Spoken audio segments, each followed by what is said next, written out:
네, 67페이지 미지급금과 미지급 비용을 앞 시간까지 했고요. 자, 유동부채를 계속해서 살펴보겠습니다. 선수금이라는 유동부채가 있고요. 네, 교재 67페이지 선수수익이라고 하는 유동부채가 있는데, 선수금은 계약금을 미리 받은 것이 선수금인 것이죠. 그래서 우리 당좌 자산에서 선급금이라는 계약금 지급 시 자산 처리하는 그 계정의 상대적 계정입니다. 그래서 상품을 판매함에 있어서 이를 판매하기 이전에 계약금 성격으로 그 대금의 일부를 받으면 이렇게 기록하시면 돼요. 만약에 현금으로 받았다 그러면 차변에 현금 10만원, 대변에 선수금 10만원 이렇게 기록한다는 것이죠. 그러니까 계약금을 받은 경우 차변에 자산이 현금이나 보통의 금이 들어오죠. 그래서 계약금을 받았을 때 차변의 자산이 증가하게 되는데, 대변에서는 부채가 증가한다. 이 선수금은 유동부채인 개정 과목이다 하는 얘기입니다. 자, 그러면 이제 계약금을 받았으면 우리가 상품을 보내줄 의무가 발생한 것이죠. 그래서 약속한 날에 상품을 인도해줘야죠. 양도해줘야죠. 그래서 매출을 해준다. 상품을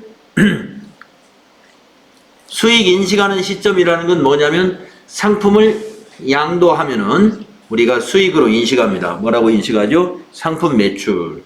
그래서 만약에 계약금 10,000원을 현금으로 받았어요. 그러면 이제 이렇게 기록했다가, 자, 상품 10만원어치를 이제 보내줬습니다. 그러면 상품 매출 10만원. 이게 수익 발생이에요. 상품 매출은 수익 계정 과목입니다.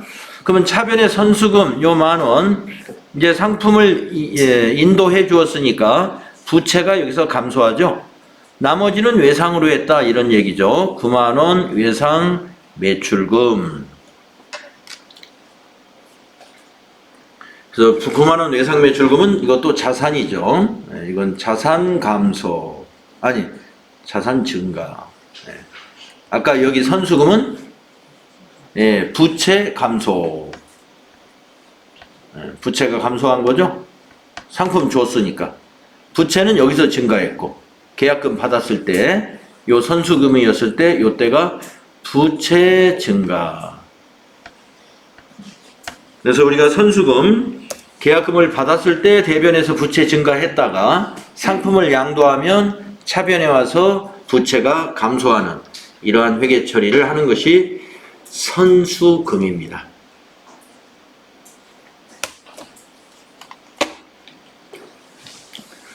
계약금과 관련된 개정 과목이 딱 2개예요. 계약금을 지급했을 때는 자산 배울 때 선급금 배웠잖아요. 그리고 오늘 계약금을 우리가 받았을 때는 부채, 선수금, 대변에서 증가하고 차변에서 감소하는 선수금이었습니다. 자, 그러면 선수하고 앞부분이 똑같은 선수 수익은 또 뭐냐? 이거 역시 결산 정리분계에서 사용하는 것입니다. 네. 차기에 속하는 수익을 차기로 이연시킬 때 씁니다. 그래서 이거는 선수 수익은 수익의 이연이라고 그러죠. 수익의 이연. 자, 여러분, 이연시킬 때는 선자 돌림의 개정 과목을 쓴다고 했던 그 선이 되겠습니다. 선수 수익. 수익의 이연에 해당되니까 선수 수익. 자, 그러면 이게 어떤 경우냐면요. 단기에 이미 받은 수익이 있는데 그 중에는 차기 것이 같이 있다는 겁니다. 그러면 결산할 때 어떻게 해야 되냐면은 차기 것은 단기에 받은 수익에서 소멸시켜 줘야 됩니다. 자, 그리고 이걸 차기의 수익으로 가지고 가야 되는데, 자, 내용을 한번 보겠습니다. 수입 입금 시 임대료를 선불로 받았다고 보겠습니다. 임대료. 임대료가 수익이잖아요. 자, 120만 원을 받았어요. 임대료를. 120만 원. 임대료 120만 원. 그러면 대변에 임대료 120만 원. 수익 발생. 언제 받았냐면 10월 1일 날 받았습니다. 10월 1일 날 현금으로 120만 원. 근데 이게 1년분이에요. 1년분. 자, 그러면 이 임대료 수익에는 차기 것이 9개월이 포함되어 있죠. 10월 1일부터 내년 9월 말일까지 1년이니까. 그러면 결산할 때 우리가 어떻게 수정을 해야 되느냐. 9개월분 9만 원을 수익에서 임대료에서 차변에다 임대료 적어가지고 9만 원, 90만 원. 90만 원 이걸 뭐예요? 수익 취소를 시켜줍니다. 여기서는 대변의 임대료 120만 원은 수익 발생이죠. 수익 발생. 결산할 때 90만 원을 빼줍니다. 수익 취소. 수익 취소에 해당이 돼요. 차변에 임대료 90만 원 이렇게 적으면 대변에는 그것을 선수 수익으로 기록하는 거예요. 선수 수익으로. 이 선수 수익이 부채로 인식해가지고 내년에 가지고 가서 이 부채를 내년에 어떻게 정리하냐면 9월 말에 이제 임대 기간이 끝나면 이 부채 끝. 그래서 차변에 선수 수익 부채 감소되고 대변에 임대료 해가지고 내년 2021년도 이 임대료로 수익을 발생시켜 주려고 가지고 가는 겁니다. 가지고 간다는 건 뭐예요? 이연시킨다. 결산 때 내년으로 수익을 이연시킨다 이 말입니다.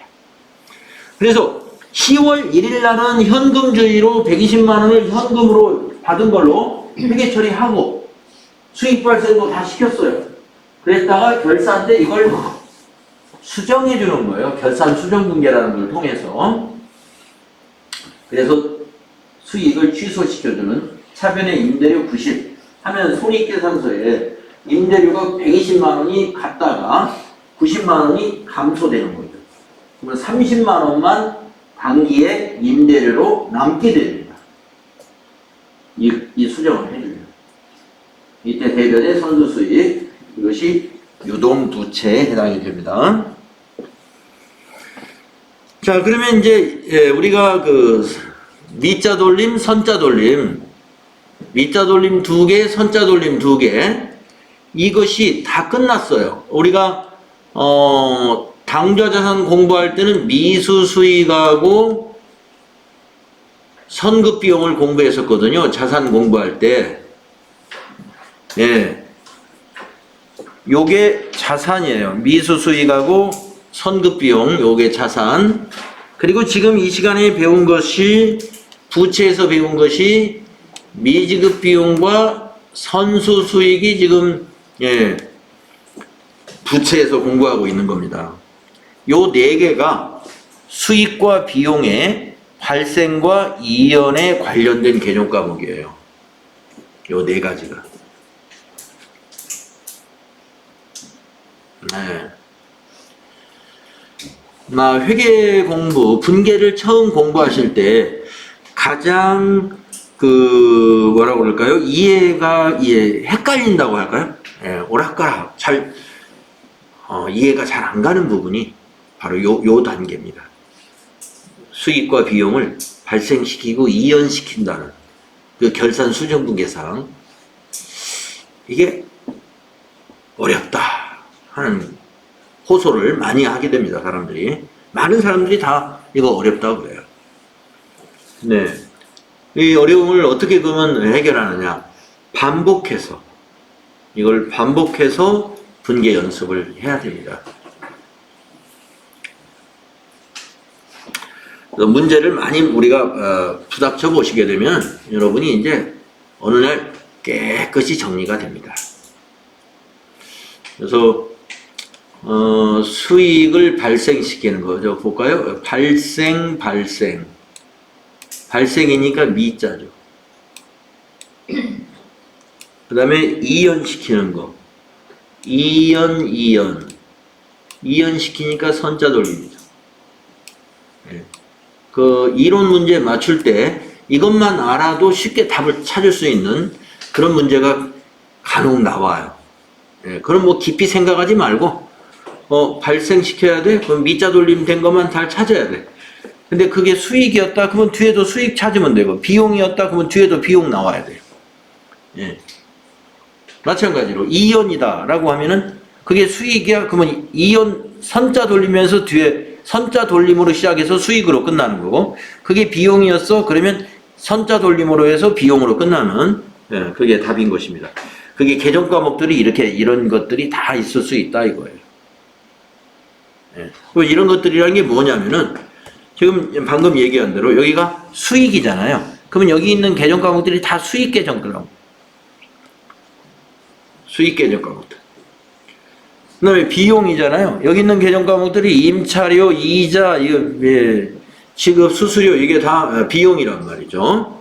예, 그래서 뒤에는 이 괄호 속에 있는 것들은 이런 것 등이 있다. 이건 개정 과목을 얘기하는 겁니다. 자, 앞으로도 이 문제 또 기출문제 풀이할 때 많이 나올 거니까요. 뭐 지금 이게 완벽히 이해가 안 간다고 그래서 이제 난 끝났다 이렇게 생각할 거 없어요. 뒤에 또 나옵니다. 아직 이해가 안 가셔도 뒤에 또 이걸 이해할 수 있는 기회를 또 만나게 된다. 중요하다는 겁니다. 그만큼 이거. 자, 이제 유동부채에서 예수금이라는 개정 과목을 한번 보겠습니다. 자, 우리가 지금 개정 과목 유동부채에서 뭐뭐 했어요? 예, 6개 했죠? 매입채무, 외상매입금과 지급어음. 그 다음에 미지급금과 미지급비용. 그리고 방금 선수금과 선급비용. 선수수익. 예, 선수금과 선수수익. 그렇게 해서 이제 6개. 자, 이제 7개째네요. 예수금이라는 유동부채 개정 과목이 있어요. 예수금은 뭐냐? 일시적으로 잠시 보관하고 있는 성격의 개정 과목입니다. 일시적으로 잠시 보관하는 거. 예를 들면 급여를 지급할 때, 그 직원들의 급여를 지급할 때 직원이 부담해야 되는 세금들이 있죠. 예, 소득세, 지방소득세. 그리고 또 세금 말고도 우리 4대 보험금을 근로자 부담금을 납부해야 되는 거잖아요. 근로자들이 개인적으로 납부하는 게 아니라 회사가 한꺼번에 납부를 하죠.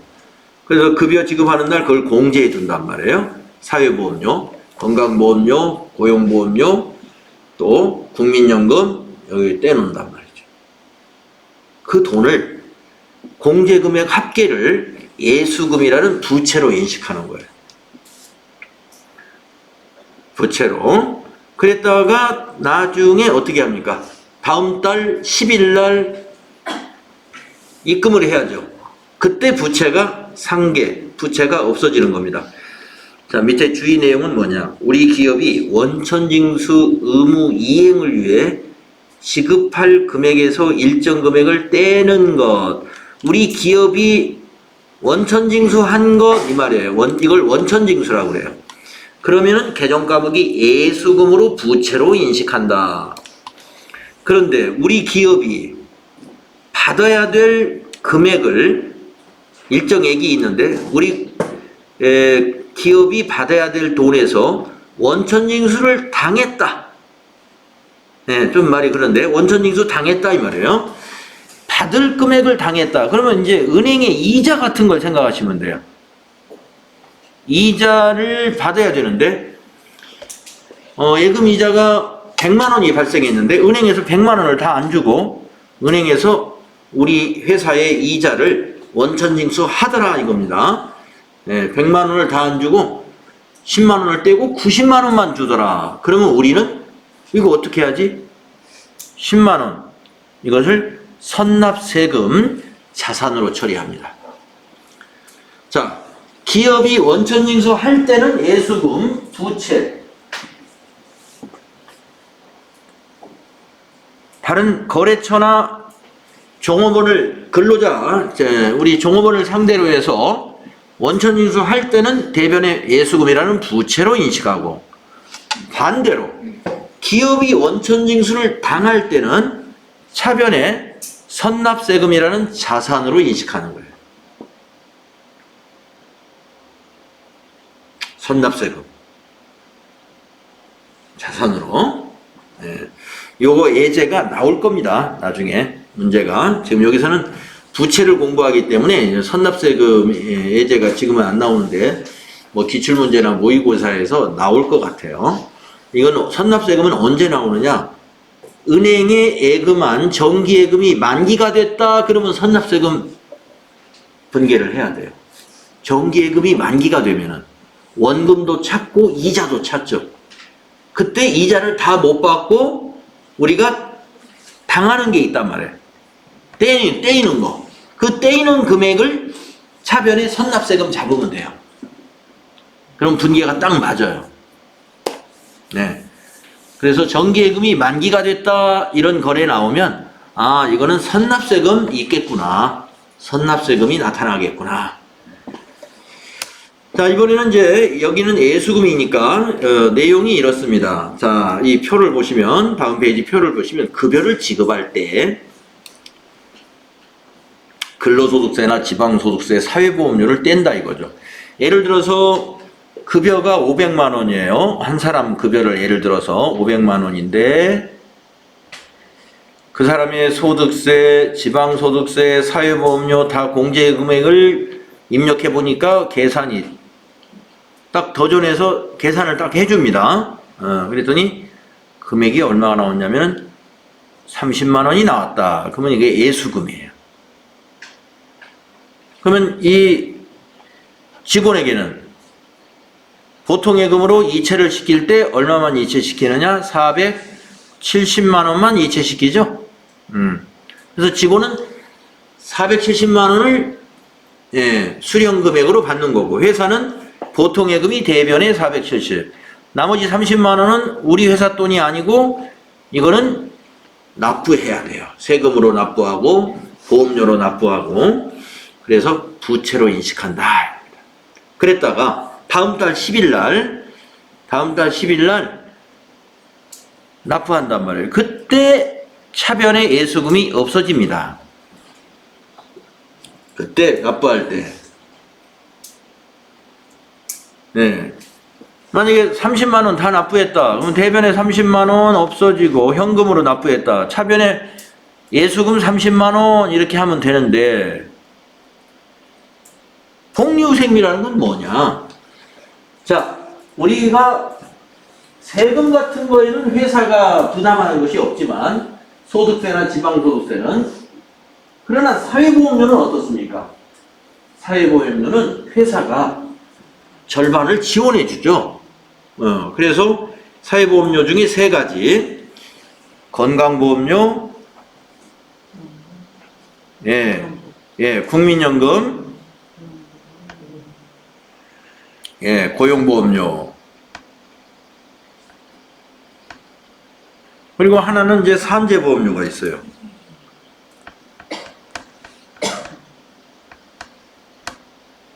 산재보험료가 있는데 이 산재보험료는 종업원이 부담이 전혀 없어요. 전부 회사가 부담합니다.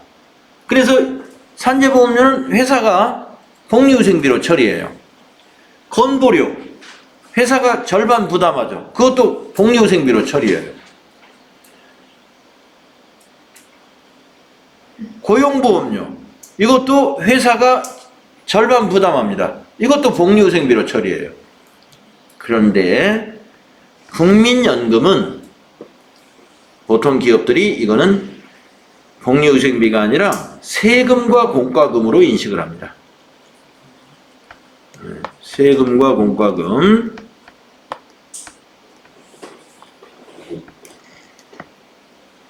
자, 이 국민연금은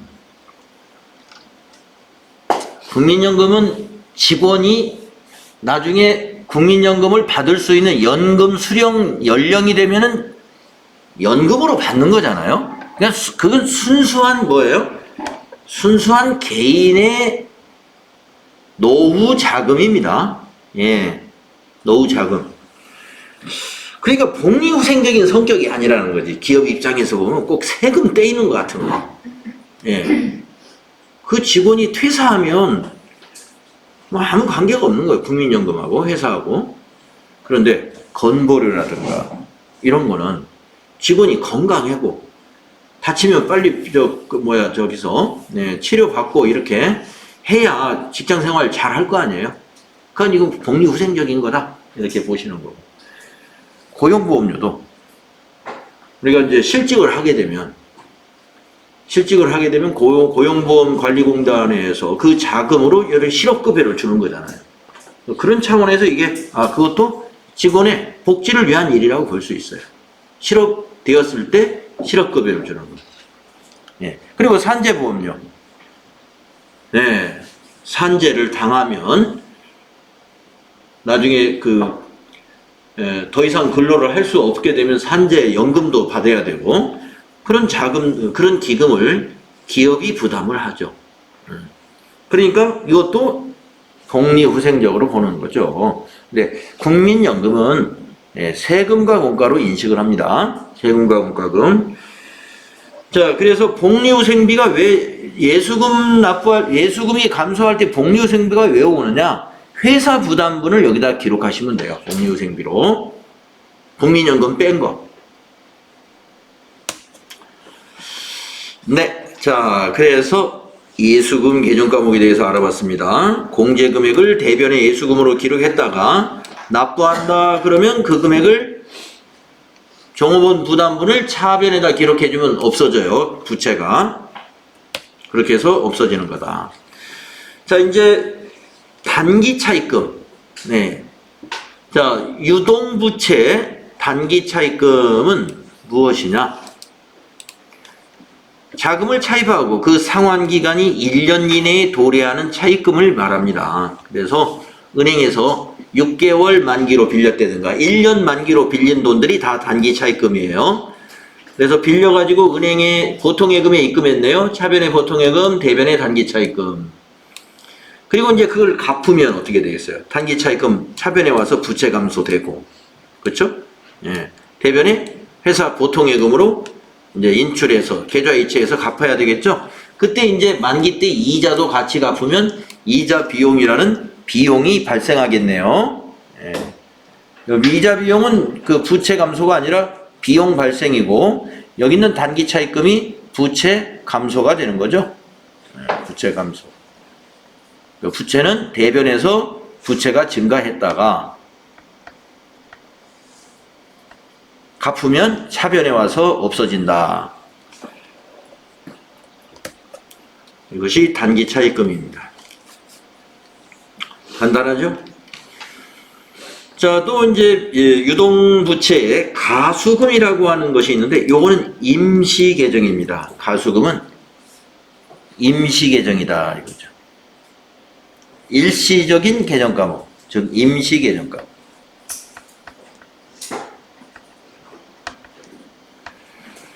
자, 우리가 그 자산 때 가지급금이라는 당좌자산 공부할 때 가지급금도 임시계정이라고 그랬잖아요. 가수금이 그 가지급금의 상대적인 계정이라고 볼 수 있는데요. 금전에 입금은 있었으나 그 계정 과목이나 금액이 어떤 내용인지 확인되지 않을 때 통장에 입금이 됐는데 이게 무슨 돈이 입금이 됐는지 뭐 계약금을 보낸 것인지 무슨 돈인지 알 수가 없어요. 그랬을 때 일단 임시계정으로 자, 보통예금에 500만 원이 들어왔네요. 그러면 차변에 보통예금 500만 원 자산 증가 시켜 놓으시고 왜 들어왔는지를 모르겠어요. 그러면 대변에 가수금 500을 이렇게 기록해서 부채로 인식을 해 둡니다. 자, 다음날 확인이 됐어요. 아니면 2, 3일 후에 확인이 됩니다. 그때 없어져요. 아, 이제 확인됐지. 그럼 부채 감소 500. 그게 이거 외상매출금 갚은 거래요. 아, 그게 외상대금 갚겠다고? 그러면 대변에 외상매출금 500 이렇게 기록하는 거고. 만약에 거래처에서 그거 우리 무슨 내일 그 매출 아니 주문할 그 상품의 계약금입니다. 그러면 여기 대변에 선수금 기록하면 되죠. 그래서 원인이 밝혀진 계정 과목으로 이렇게 대체시키는 겁니다. 가수금 대변에서 발생했다가 차변에서 감소하게 된다. 유동부채다 하는 거. 자, 그 다음에 또 유동부채, 이게 이제 마지막인가 봐요. 유동성 장기부채. 모든 장기부채는요, 언젠가 이와 같이 유동성 장기부채로 한번 바뀌었다가 감소합니다. 차입시. 예. 자, 예를 들어서 2018년도에 차입을 했어요. 10월 1일 날. 그리고 언제 갚기로 했냐면 3년 후에 갚기로 했습니다.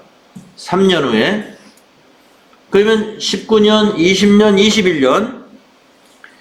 즉 언제 상환하기로 했냐면은 상환일이 2021년 9월 30일 날 상환하기로 했어요. 그러니까 이 시점에서는 어떻게 돼요?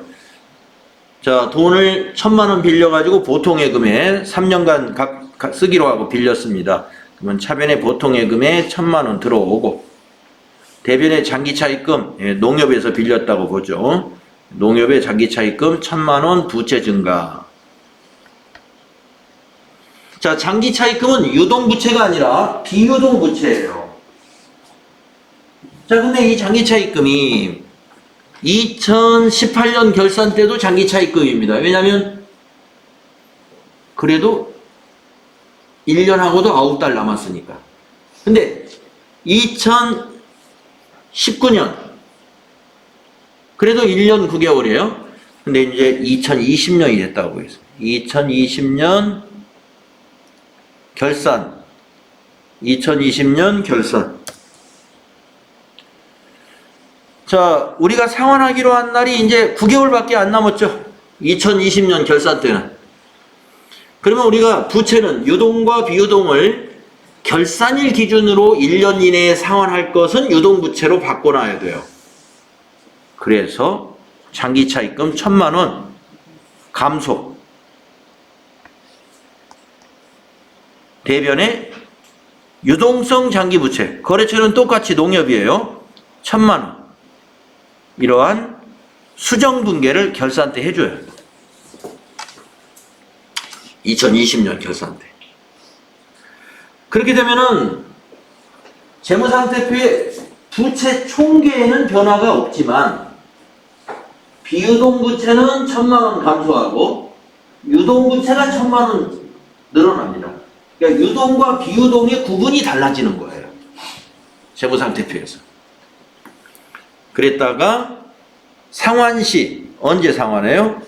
이제 2021년 9월 31일 날이 9개월 후죠. 그날 상환할 때 부채가 감소합니다. 이때 부채는 장기차입금이 감소하는 것이 아니라 장기차입금은 이미 이때 없어졌으니까 유동성 장기부채가 감소하기. 대변에 보통예금 회사의 통장에서 돈이 나가게 되겠죠. 자산 감소. 그래서 부채 감소, 자산 감소, 거래 관계가 된다.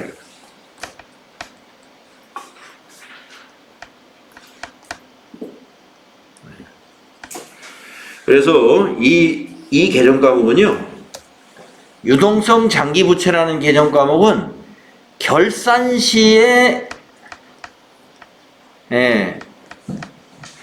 유동성 대체를 하기 위한 개정 과목이다 이거예요. 유동성 대체.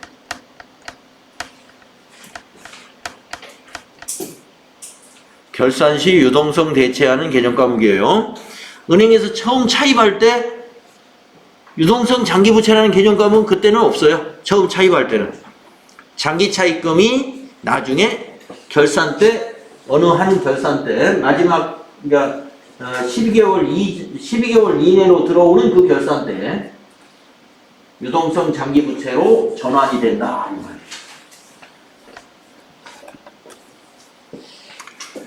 네.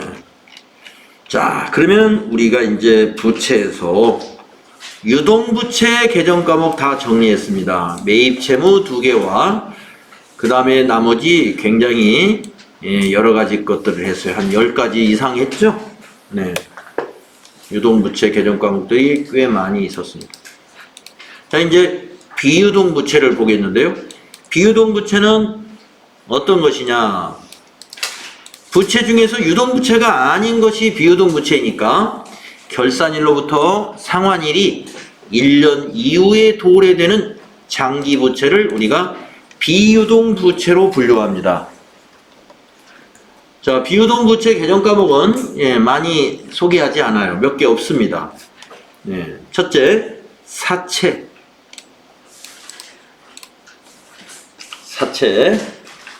자, 여기 사채는 법인이 발행한 채권을 사채라고 그러는 거예요. 법인이 발행한 채권이에요. 자, 주식회사가 법인이죠. 주식회사가 장기자금을 조달하기 위하여 발행하는 채무증권이 사채입니다. 그래서 계약에 따라 일정한 이자를 지급하고 그 일정한 시기에 원금을 상환하는 것을 약속한 증서거든요. 네. 그래서 채권에 투자를 하는 사람들은 물론 매매 차익을 위해서 하는 투자도 있지만 바로 여기서 말하는 일정한 이자, 일정한 이자를 받기 위해서 채권을 사는 투자자도 있습니다. 지금처럼 이제 그 금리가 해마다 뭐 1%, 0.5% 이렇게 하락을 하는 이런 추세에서는 앞으로 시장 금리가 자꾸 하락할 것 같다 그러면 이 채권은 장기거든요. 보통 3년이에요. 우리가 채권을 사면 3년간은 거기에 표시한 이자가 수익을 보장해 주는 거죠. 3년간은. 그래서 지금의 그 금융시장처럼 계속 하락세를 탔던 최근에 몇 년 동안에는 그러니까 과거에 채권 매입을 많이 했던 기업들이 투자 이익을 많이 내고 있는 겁니다.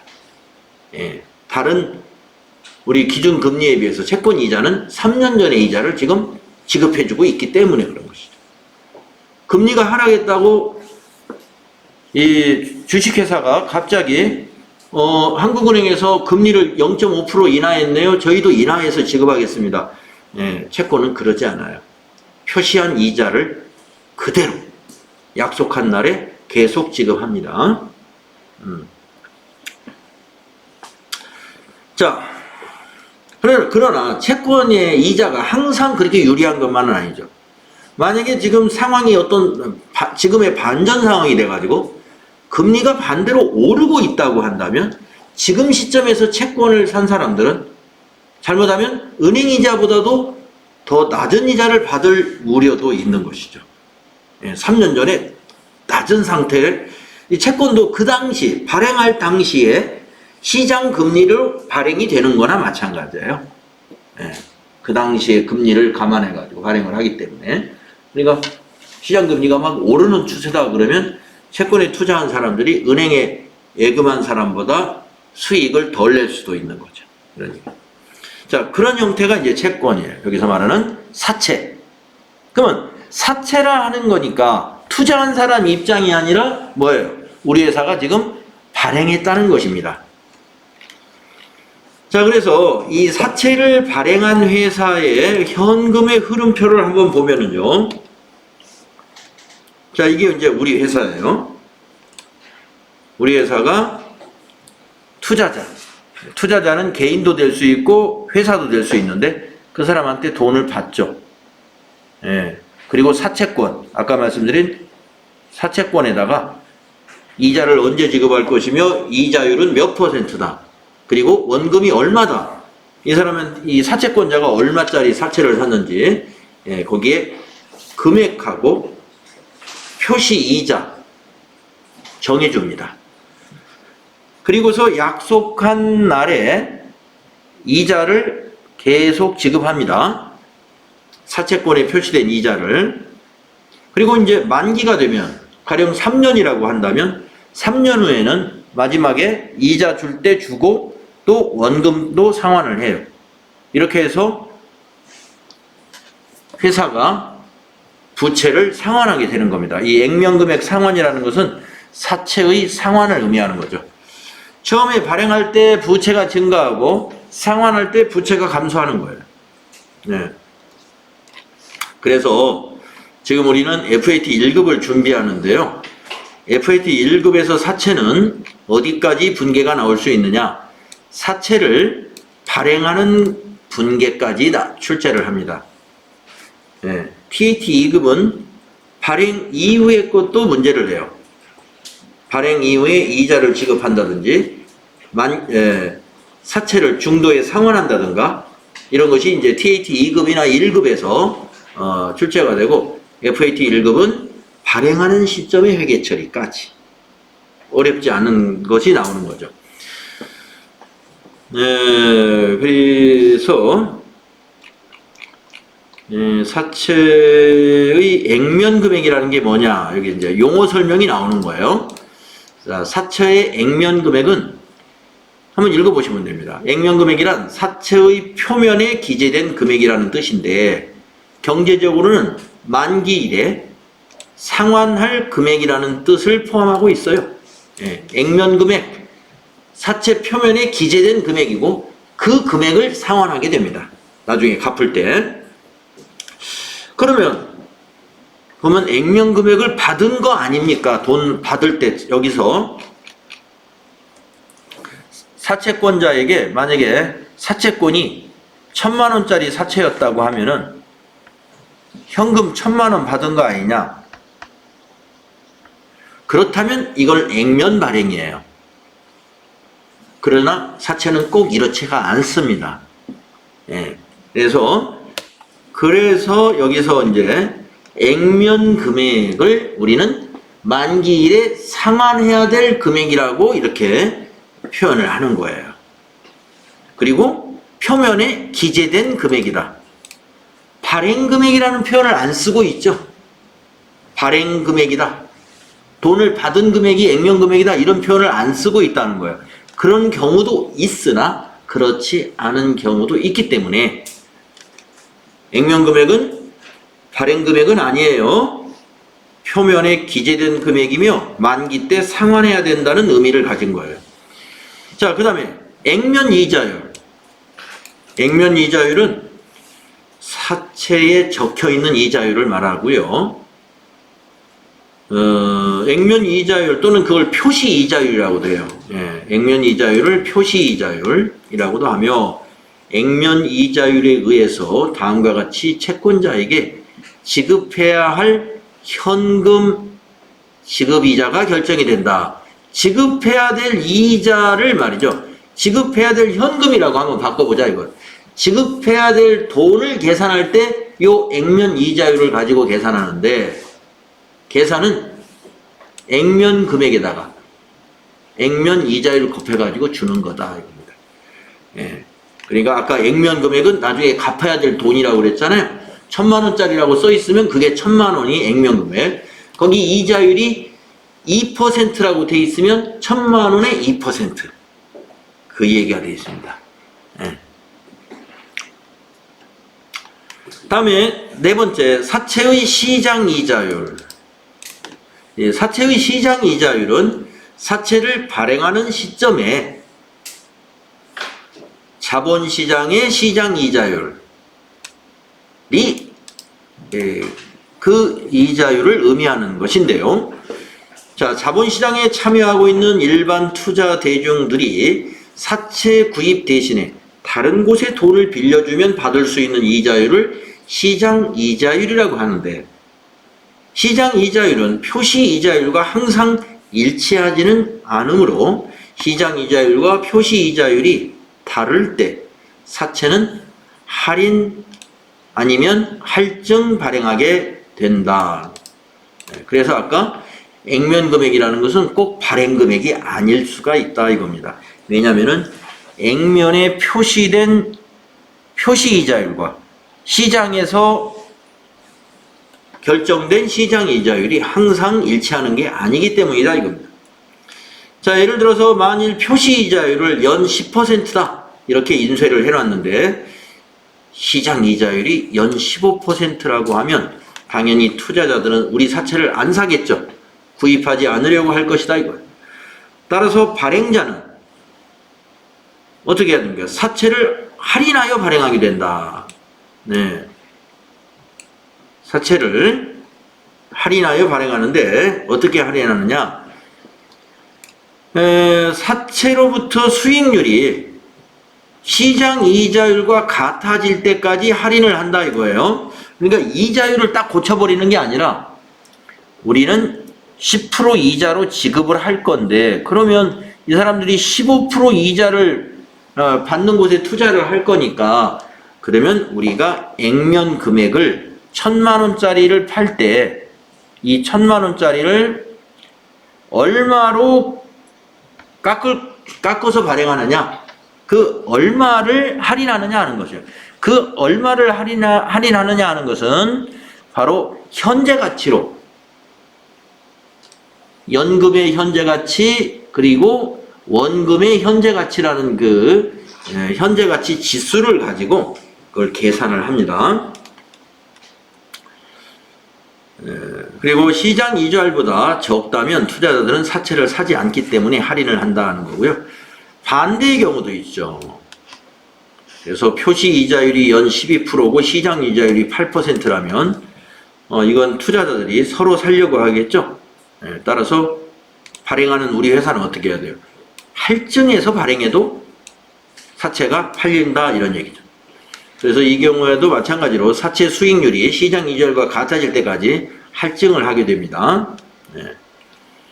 자, 따라서 할인 또는 할증 발행은 액면 이자율과 시장 이자율 간의 차이를 제거하여 사채권자들로 하여금 시장 이자율만큼의 투자 이익을 얻게 하기 위한 조치이며 이때 발행회사는 결국 시장 이자율로 자금을 차입하는 결과가 된다는 것이죠.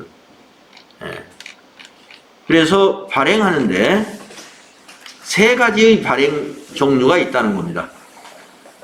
자, 시장 이자율이 더 높을 때는 어떻게 한다? 액면가를 깎아준다 해서 액면 금액보다 낮게 발행합니다. 그래서 그걸 할인 발행이라 하고요. 똑같을 때는 액면 그대로 발행한다 해서 액면 발행이라 하고요. 반대의 경우 우리가 더 이자율이 더 높아요. 시장 이자율보다. 그럴 때는 액면가보다 좀 더 받아야 된다. 액면 금액을 더 받습니다. 그래서 그걸 할증 발행이라고 그래요. 발행할 때 액면가보다 더 받았다. 할증 발행. 액면가보다 못 받았다. 할인 발행. 그 시장의 이자율의 여건에 따라서 이와 같이 할증 발행, 할인 발행이 나올 수 있고 액면 발행도 있을 수 있다 하는 것입니다. 그러면 사채를 발행할 때 회계 처리를 어떻게 해야 되느냐? 그거 알면 된다는 것이죠. 사채를 발행할 때 회계 처리. 이것만 아시면 돼요. 그래서 사채 매입자 입장에서는 우리는 이거는 자산 배울 때 했기 때문에 우리는 지금 사채는 발행자 입장에서 회계만 알면 되겠죠. 오른쪽에 건 참고로 넣는 것 같아요. 자, 그래서 액면 발행을 했다면 자, 사채를 10,000원짜리라고 한번 해볼게요. 액면가 10,000원. 액면 발행은 현금도 10,000원 받고 사채 10,000원짜리를 사채권자에게 지급한 경우입니다. 그러면 분계가 간단해요. 현금 10,000원, 사채 10,000원. 그러면 이 사채를 산 사람은 이걸 만기까지 보유할 목적으로 했다면 만기 보유증권 10,000원, 대변에 현금 10,000원 하겠죠. 이 현금이 우리 회사 현금으로 들어온 거예요. 이건 사채를 매입한 회사 입장이에요. 자, 이쪽 것만 더 보시면 돼요. 그 다음에 할인 발행. 할인 발행은 10,000원짜리인데 왜 사채를 10,000원으로 기록해야 돼요? 부채가. 우리가 부채는 뭐예요? 나중에 갚아야 될 돈이 부채죠. 액면가로 기록해야죠. 부채 액면 금액이 만기 때 상환해야 될 금액이거든요. 그때로 그렇기 때문에 부채로 인식할 때 액면 금액을 기록하는 거예요. 그런데 할인 발행이 있기 때문에 이걸 9,000원밖에 못 받았어요. 9,000원. 왜냐면 우리가 이자율이 표시 이자율이 좀 낮기 때문에 그것을 보정해주기 위해서 원금을 싸게 받은 거예요. 싸게. 그래서 요 1,000원 차이를 어떻게 회계 처리하느냐? 사채 할인 발행 차금. 사채 할인 때문에 차익이 생겼다. 사채 할인 발행 차금이라는 개정 과목이 있습니다. 이렇게 회계 처리합니다. 그러면 또 이 사채는 비유동 부채인데 그러면 사채 할인 발행 차금은 뭘까요? 부채의 차감 계정이에요. 사채의 차감 계정. 반대쪽에 있죠? 네. 그래서 사채의 장부 금액은 9,000원이 되는 셈이에요. 그러나 사채는 10,000원이라고 기록해야 됩니다. 차감 계정을 나중에 이제 더 높은 급수에 가면 이걸 삼각하는 방법을 알게 되는데 FAT 1급에서는 그냥 발행 시 분계까지만 하시면 된다. 그 다음 할증 발행 시의 회계 처리.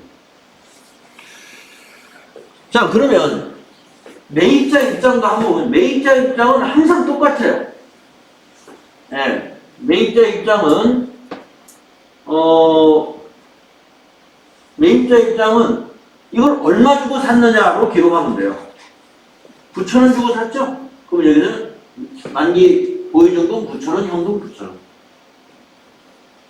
사채 매입자는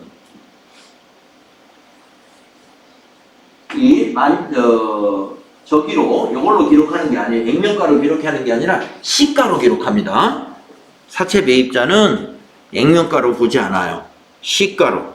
그러니까 9,000원에 샀으면 여기 9,000원, 현금 9,000원 그냥 이렇게 하는 겁니다. 여기는 10,000원, 10,000원. 자, 그 다음에 사채 발행자가 할증 발행을 했어요. 우리가 이자율이 높아. 그럴 때는 갚아야 될 사채는 언제나 액면가로 기록해. 근데 우리 돈을 11,000원을 받았어요. 할증 발행. 액면가보다 높게 받았습니다. 그 1,000원을 사채 할증으로 인해서 생긴 차액이다 해서 사채 할증 발행 차금 1,000원. 그럼 이건 뭐냐? 아까 사채 할인 발행 차금은 사채의 차감 계정이었죠? 사채 할증 발행 차금은 사채의 가산 계정. 사채에 더해주는 역할을 해요. 사채의 가산 계정. 자, 매입자는 시가로 매입했어요. 만기 보유증권 11,000원. 현금 11,000원. 예. 매입자 입장은 언제나 실제 거래 금액으로 하는 겁니다. 네. 자, 그러면 재무상태표에 우리 발행 이 사채가 어떻게 보일까? 재무상태표의 사채란에 가면은 사채 밑에 차감 계정이니까 1,000원이 따로 표시되어 있어요. 마이너스로. 또 이건 가산 계정이니까 사채 밑에 더해져 있어요. 네, 그래서 다음 페이지 보시면 이러한 회계 처리에 의해서 재무상태표가 만약에 있다면 부분 재무상태표를 본다면 액면 발행했을 때는 그냥 사채 이렇게 10,000원 이렇게만 보이겠죠? 그런데 할인 발행을 했을 때는 사채 10,000원 여기 보이고 괄호 속에 1,000원 이렇게 들어가 있다 이겁니다. 괄호 속에 들어가 있는 것은 음수라는 뜻이에요. 그리고 할증 발행을 했다. 그러면 사채 10,000원 해놓고 밑에 괄호 없이 그냥 1,000원 사채 할증 발행 자금이 1,000원으로 표시된다 이겁니다. 그래서 장부 금액은 여기서는 9,000원 여기는 11,000원이 돼요. 장부 금액이. 사채에도 장부금액이라는 게 있어요. 차감 계정이 있는 거기 때문에. 우리가 그 유형자산의 경우도 감가상각 누계액을 빼가지고 장부금액이라고 하지 않습니까? 예, 사채에서도 할인발행 차금은 빼가지고 장부금액, 할증발행 차금은 더해가지고 장부금액. 그러면 이건 나중에 갚을 때 어떻게 해야 될까요? 장부금액을 10,000원으로 다 동일하게 맞춰야 돼요. 그러한 건 또 회계 처리를 통해서 해요. 회계 처리를 통해서. 근데 그 회계 처리는 FAT 1급에서는 출제를 안 하더라 하는 겁니다. 발행하는 것까지만 출제를 하기 때문에 여기서 딱 끝낸 거예요. 발행 시 회계 처리.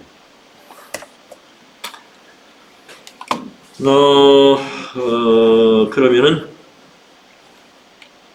네. 지금 비유동 부채를 사채까지 했는데 좀 남았죠? 장기차입금 등에서. 다음 시간에 이어서 장기차입금 또 나머지 내용 정리하도록 할게요. 네, 쉬는 시간이 됐습니다.